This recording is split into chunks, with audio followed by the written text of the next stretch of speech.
High Admiral Zixtal stood before the Krylonian High Council, her crystalline form shimmering under the chamber's purple light. The massive holographic display behind her showed a small blue planet, seemingly unremarkable among the countless worlds under Krylonian surveillance. "Distinguished council members," she began, her voice resonating through the crystalline chamber. "I present to you the greatest opportunity for expansion our empire has seen in the last millennium. This planet, designated as Earth by its inhabitants, possesses unprecedented quantities of quantum-reactive minerals. More importantly, it appears to be virtually defenseless." The council chamber filled with the soft chiming sounds of excited crystalline beings. Supreme Councillor Virkath leaned forward, his ancient form casting prismatic shadows. "Explain your assessment, Admiral."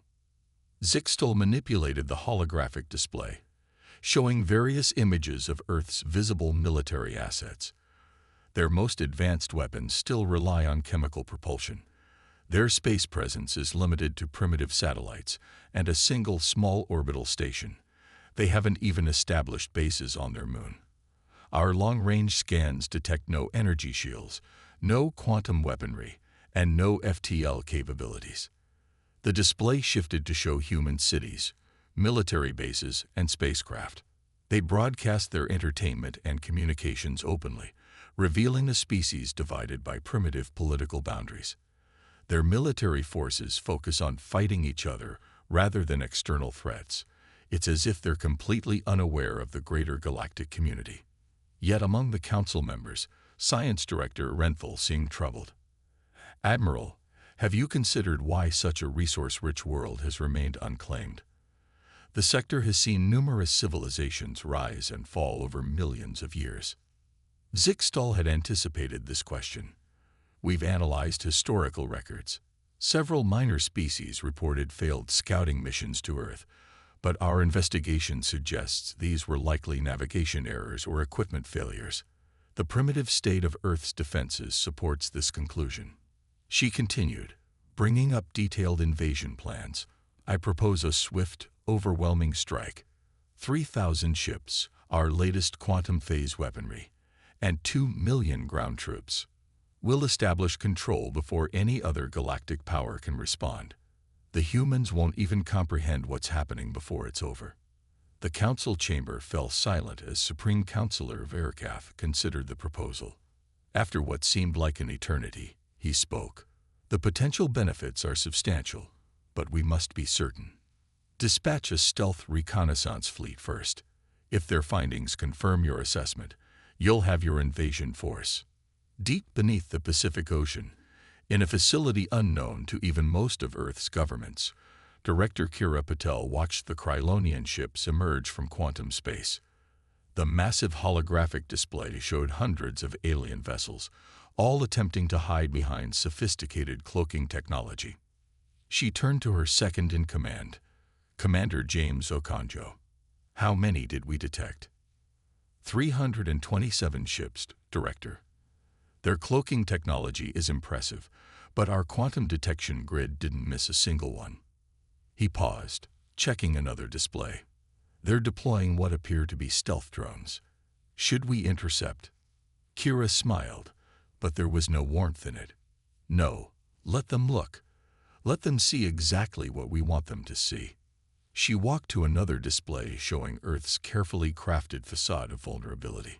"Humanity has spent the last 3 centuries preparing for this moment, ever since we recovered that crashed scout ship in 1947. She opened a secure channel to the United Earth Defense Council. Council members, Operation Paper Tiger is now active. The Krylonians have taken the bait. I recommend we proceed with Phase 2. The next few weeks would determine the fate of human civilization. But unlike what the Krylonians believed, it wasn't humanity's fate that hung in the balance. It was theirs." The Krylonian invasion fleet emerged from quantum space in perfect formation, their crystalline ships gleaming in the light of Earth's sun. High Admiral Zixtal stood proudly on her flagship's bridge, watching as 5,000 ships moved into attack position. The reconnaissance data had confirmed everything. Earth was ripe for conquest. "Launch the first wave," she commanded. Target their primitive military installations and government centers. Show them the futility of resistance. As the first salvos of quantum weapons descended toward Earth's atmosphere, something unexpected happened. The weapons simply vanished. Zixtal's crystalline form vibrated with confusion. Report. Admiral, our weapons are being intercepted by something, her tactical officer stuttered. We're detecting energy signatures unlike anything in our database. Suddenly, the primitive satellites orbiting Earth transformed. What had appeared to be weather and communication equipment shifted and changed, revealing sleek weapon platforms with technology that made the Krylonian fleet's weapons look antiquated. In her underwater command center, Director Kira Patel watched with satisfaction. Commence Operation Awakening. Show them what humanity has been hiding for the past 3 centuries. The Earth's oceans began to churn. Massive structures rose from the depths, hidden bases and defense platforms that had been concealed beneath the waves for generations. The moon's surface shifted as hidden hangar doors opened, revealing vast fleets of advanced human warships. Commander Okonjo coordinated the defensive response. All Artemis platforms are online. Quantum shield grid is at full power. The Lazarus fleet is emerging from lunar bases. The Krylonian fleet found itself surrounded by technology they couldn't comprehend. Human ships seemed to phase in and out of reality, using principles of quantum mechanics that the Krylonians had never mastered. Every attempt to scan the Earth defense systems was met with confusion.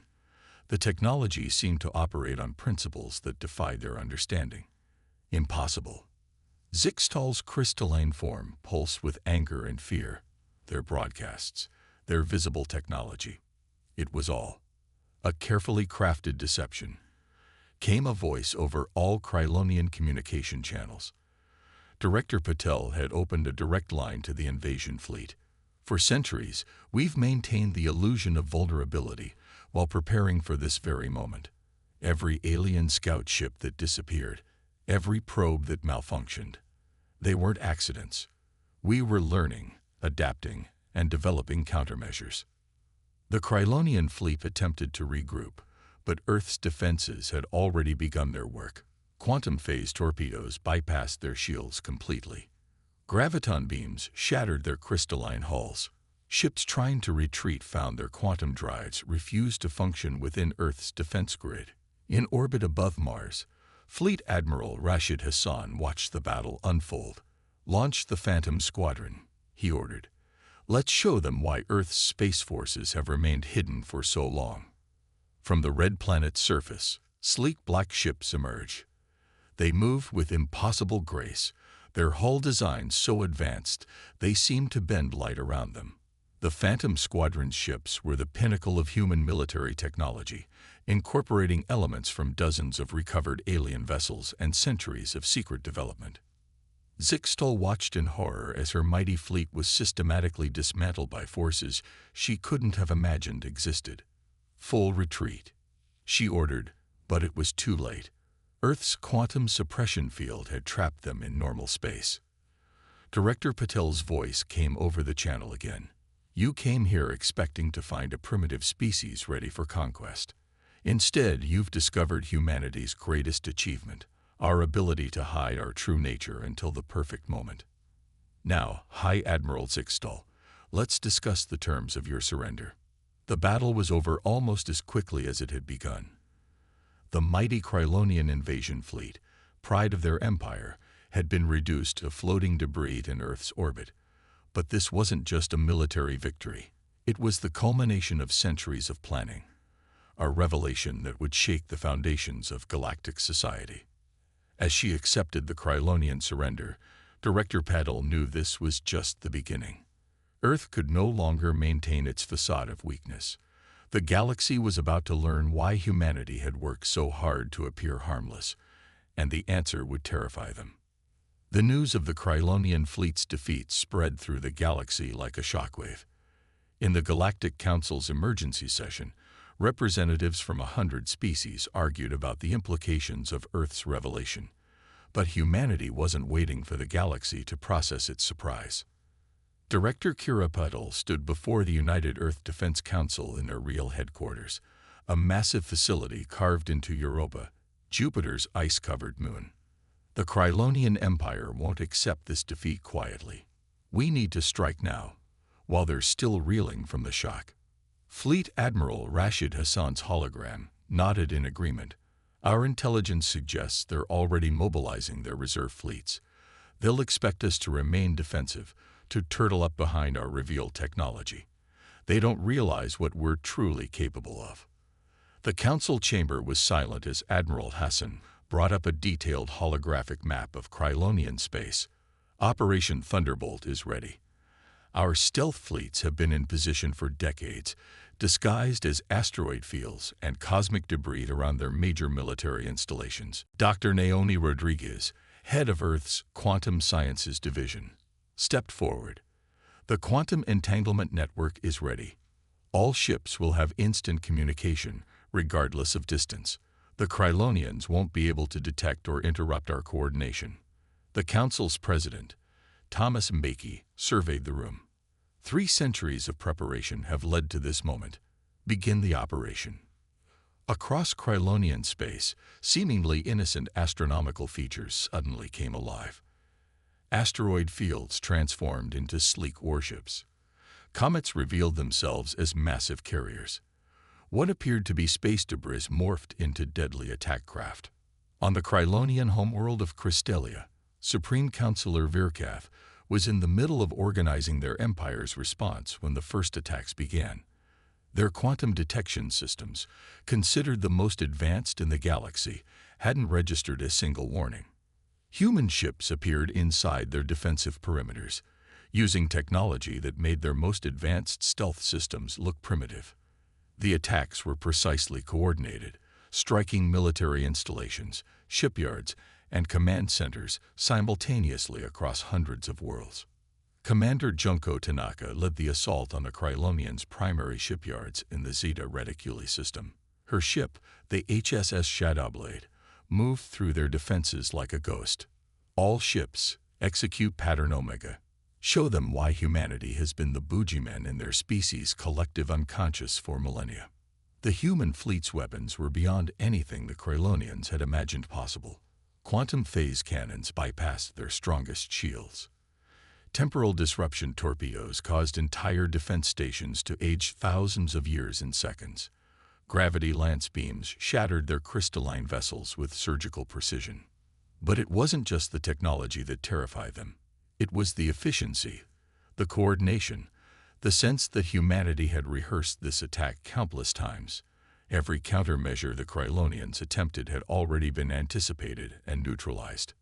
In her command center on Europa, Director Patel watched the operations unfold. Status report: 97% of designated targets neutralized, Commander Okonjo reported. Minimal casualties on both sides. Our precision strikes and non-lethal quantum stasis fields are working as planned. The Krylonian military infrastructure is effectively crippled. Dr. Rodriguez interjected. Director, we're detecting quantum communication bursts from the Krylonian capital. They're trying to contact other galactic powers for assistance. Patel smiled. Right on schedule. Admiral Hassan, initiate Phase 2. Across Krylonian space, human ships began broadcasting a message on all frequencies, in all known languages. The holographic message showed Director Patel standing calmly, her expression firm but not unkind. To the Krylonian Empire and all watching species, humanity has maintained the illusion of vulnerability not out of weakness, but out of a desire for peace. We have spent centuries preparing not just to defend ourselves, but to ensure that any aggression against Earth would be countered with overwhelming force. She paused, letting the message sink in. We do not seek conquest or domination. The precision of our strikes demonstrates this. We could have destroyed your civilization. Instead, we disabled only your ability to make war. Now let us discuss the terms of a lasting peace, one based on mutual respect rather than perceived strength. As the message played, the human fleet held position. their advanced ships a silent reminder of Earth's hidden power. The galaxy was witnessing the emergence of a power that had hidden in plain sight, waiting for the right moment to reveal its true nature.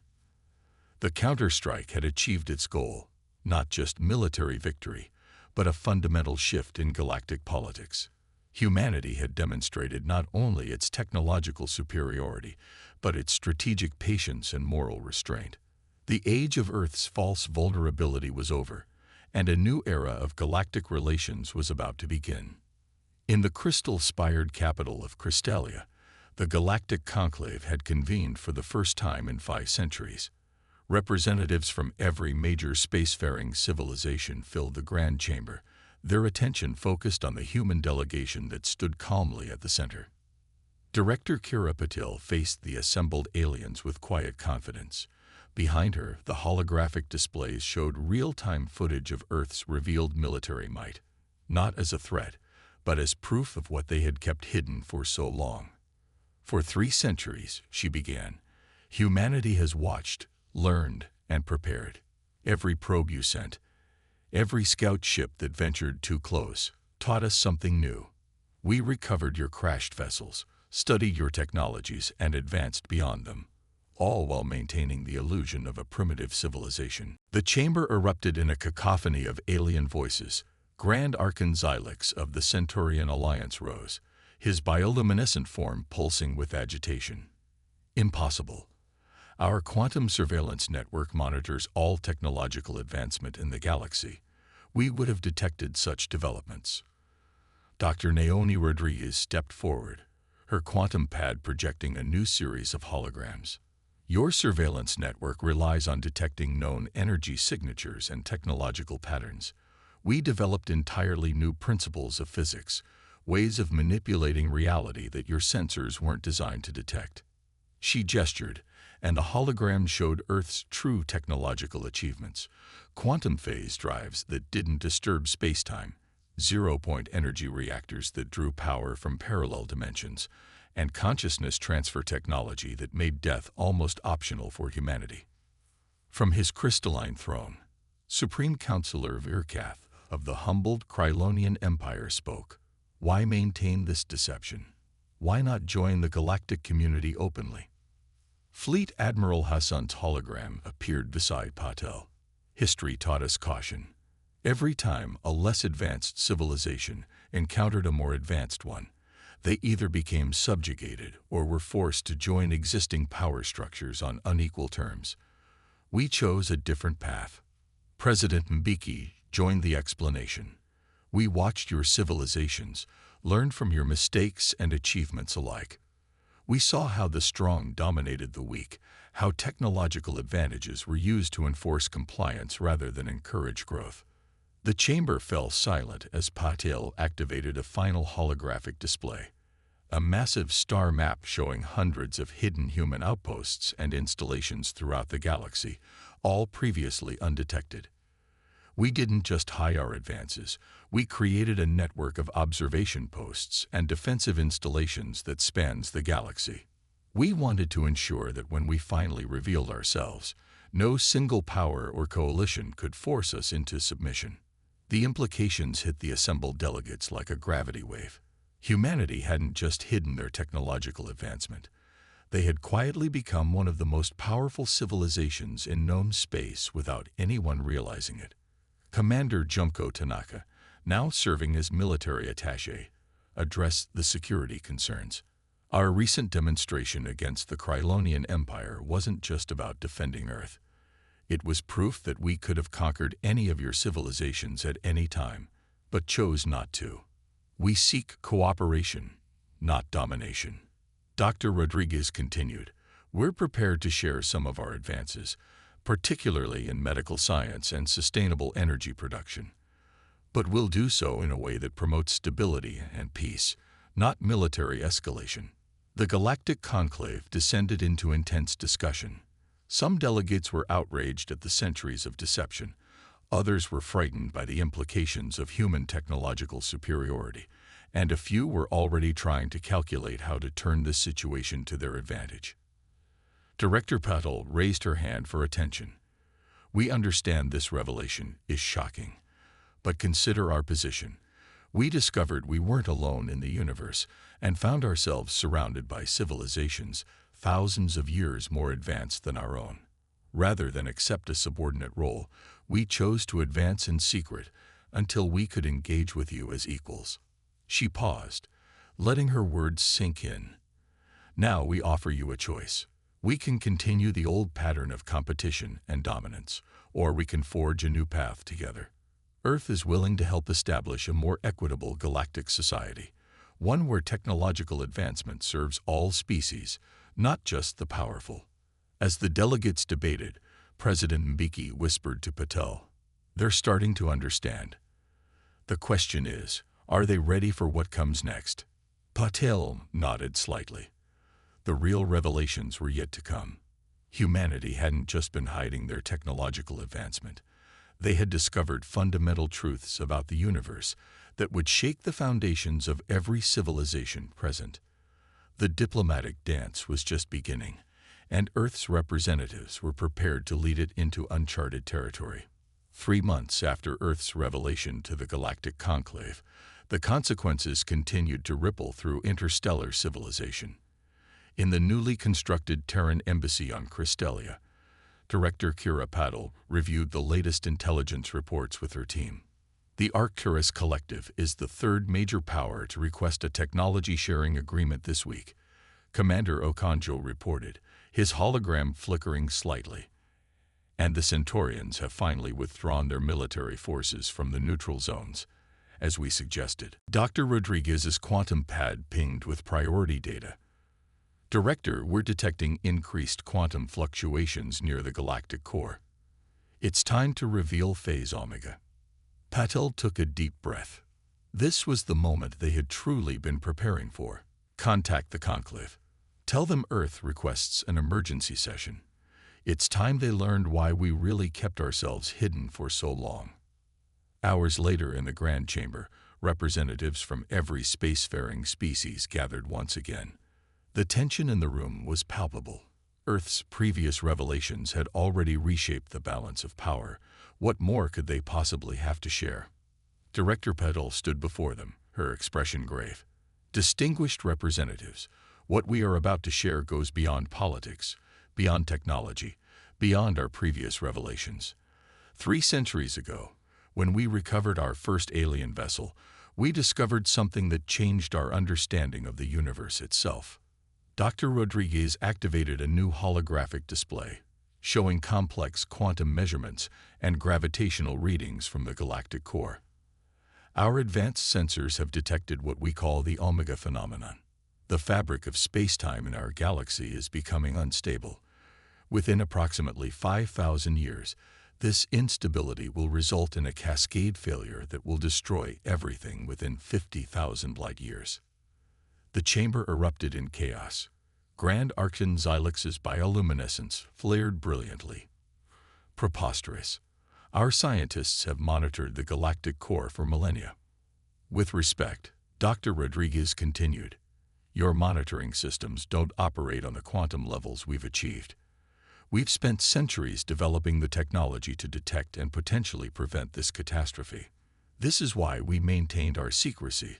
We needed to advance without interference or constraint. Fleet Admiral Hassan's hologram appeared, showing a massive engineering project hidden in subspace, Project Salvation, a network of quantum stabilization devices that, when activated simultaneously, could prevent the collapse. But it requires technology beyond anything currently known to any single civilization, even us. President Mbeki stepped forward. We propose a new galactic order, not based on military power or economic dominance, but on the need for survival itself. Earth will share all of our technological advances, but we must all work together.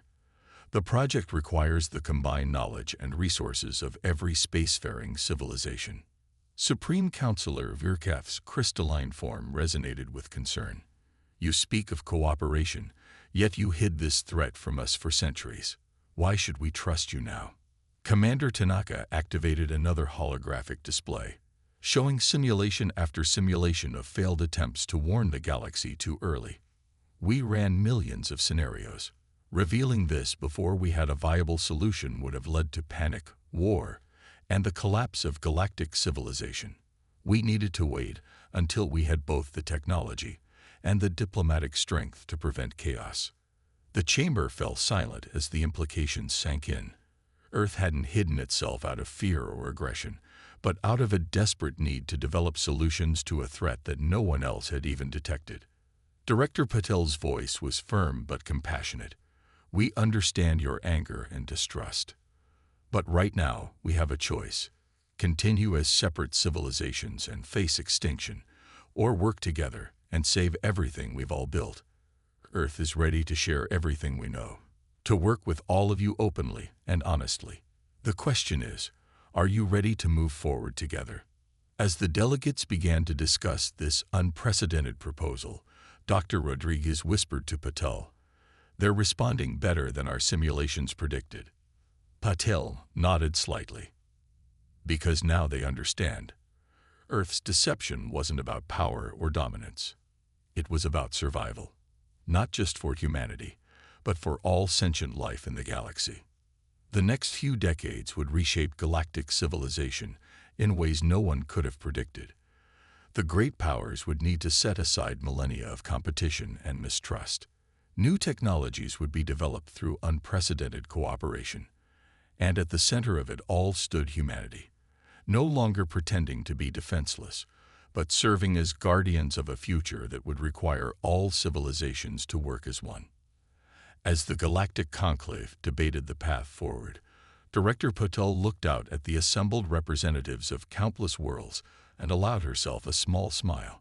The age of secrecy was over. The real work was just beginning. The end.